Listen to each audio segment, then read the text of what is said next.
రాజైన ఈ కుమారులను ఘనపరిచాడు. ఇది నమ్మకము మరియు న్యాయం కలిసి నడుస్తాయనడానికి గుర్తుగా నిలిచింది.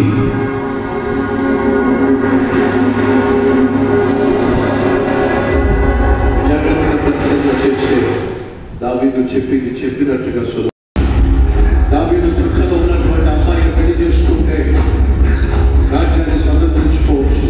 తప్పుడు సలహా యోవాబు ఇచ్చాడు.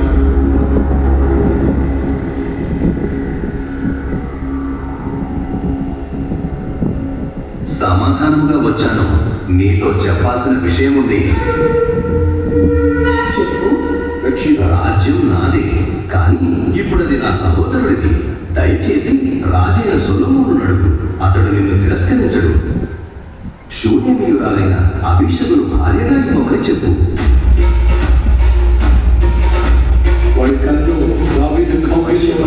రాజైన సొలొమోను దగ్గరకు వచ్చి అదోనియా అబీషగును భార్యగా కోరుకున్నాడని చెప్పింది. సొలొమోనుకు పట్టజాలనంత కోపం వచ్చింది.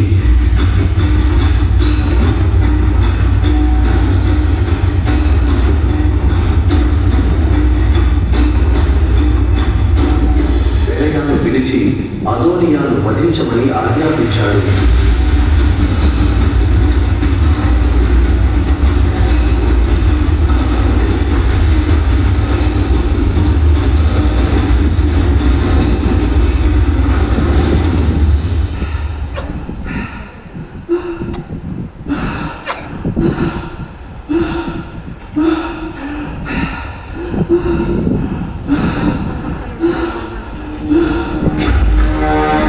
అదోనియా మరణించిన తరువాత సొలొమోను తన సింహాసనాన్ని న్యాయంతో స్థిరపరిచాడు.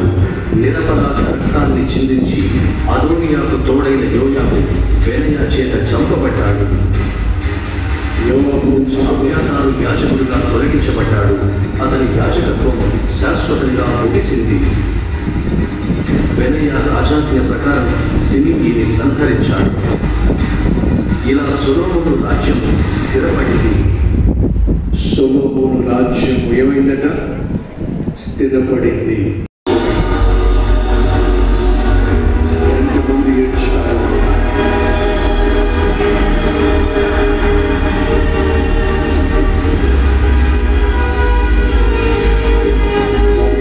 సమాధి కార్యక్రమం లక్షల మంది సమక్షంలో జరిగింది.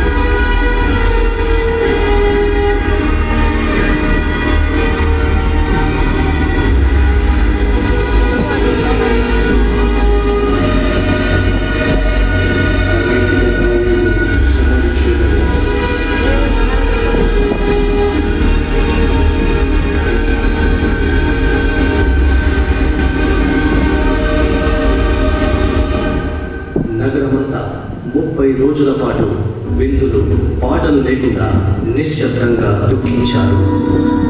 30 రోజులు సంకల్ప దినాన్ని పాటించారు.